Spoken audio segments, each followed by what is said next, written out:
ҳамеша одамо меҷангиданд ва ҳамеша хоҳад ҷангид. чӣ тавр кирдори ношоям аст ин ҷанг. аммо дар тарихи инсоният ҳамин гуна ҷанговарро буданд ки онҳо салтанати худро дар тамоми дунё баҳн карданд. дар ин навор мо ба шумо 5 аз ҳама ҷанговарони бузургтарин дар тарихи инсоният маълумот медиҳем. ассалому алайкум бародарон ва хоҳарон азиз, шумо блоги тоҷиконро тамошо карда истодаед. бародарон ба канали мо ҳатман обуна шавед, пансангула зеркунед так аз видеоҳои нави мо бехабар намонед ва лайкро пахш кунед. панҷум, Куруши Кабир. Куруши Кабир ёки бо забони юнонӣ Кир Великий, соли таваллуд номаълум, вафот 530 то милод. асосгузори сулолаи ҳахоманишиёт дар солҳои 559-530 пеш аз милод мебошад. соли 558 пеш аз милод чун сарвари қабилаҳои Форс бар зидди шоҳи Мод Астиак қаём кард. соли 550 пеш аз милод Модро фатҳ намуда шоҳи онро асир гирифт. вай дар баробари унвони подшоҳи Форс унвони подшоҳи Мидиро ҳам соҳиб шуд. натиҷаҳои давраи аввали фаъолияти Куруши Кабир ин буд ки ҳахоманишиё ба иқтидори бузургӣ соҳиб гардид. пас аз фатҳи Лидия кишвари Бобулро яъне Вавилонро забт намудааст. метавонем тахмин кард ки Куруши Кабир фатҳи Порт, Парфия, Лидияро, Бобил ва Месопотомияро ҳам забт карда Осиёи Миёна, Бохтар, Хоразм, Суғд ва кадом қисмати Сокияҳо муяссар гардидааст. бунёди шаҳри Киропулро ба Куруш нисбат медиҳанд, яъне аз Фарғона расидани ҳудуди давлати ҳахоманишиҳо тасдиқ мекунад. Темирлан Темур Иланг ёки Амир Темур, лашкаркаш ва асосгузори давлати Темуриён солҳои 1370-1500.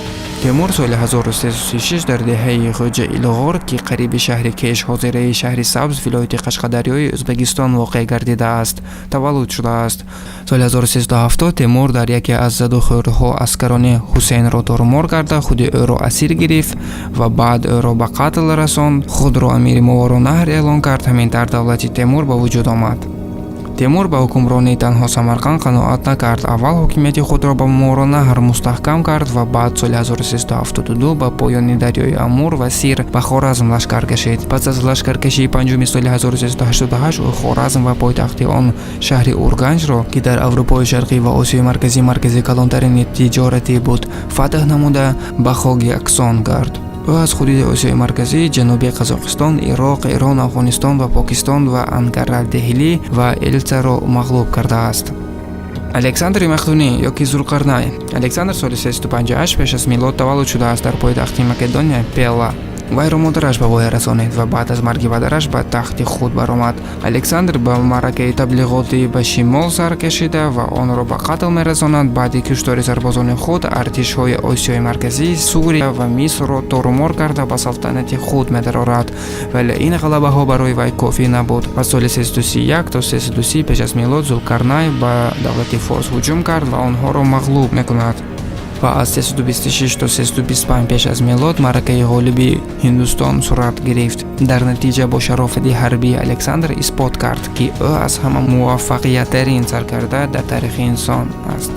дуюм, Салоҳаддин сардори Миср ва Сурия ки дар асрҳои 11 зиндагӣ мекард. намояндаи аввалини ҳокимияти Айюбиҳо ки дар таърихи ҳамчун ҷанговари бузургтарин мешиносанд.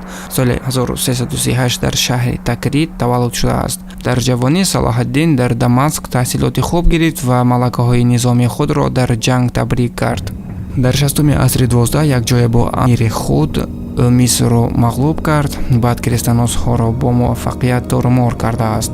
дар бораи вай китобҳо навишта ва филмҳо сохта шудаанд. дар 1307 ӯ Иерусалимро дасти худ гирифт, тамоми ҳамаи церквҳоро ба масҷид овард, сокинони шаҳрро имконияти озодии раҳоӣ бахшид ва дар охири моҳи феврали соли 1093 ногаҳон вафот кард. филм дар бораи Салоҳаддин дар таги навор пайвандакҳо яъне ссилкаашро мемонем. якум, Чингизхон. муассиси бузургтарин дар таърихи инсоният империяи Моғолистон мебошад. Чингизхон соли 1155 таваллуд шудааст ва номи аслии ӯ Тимуҷид мебошад. Чингизхон ҳама қабилаҳои наздиктаринро ҷамъ карда ва ташкили назорати умумии онҳоро ба дасти худ гирифт. ҳамин тавр Монголия муттаҳид шуд ва Чингизхон унвони ханро гирифт. Чингизхон давлати Монголия, Чин, Сибири ҷанубӣ, Осиёи марказӣ, Қазоқистон, Кавказро мағлуб кард ва дар хотири инсоният мисли чун бераҳмтарин ҷанговар монд.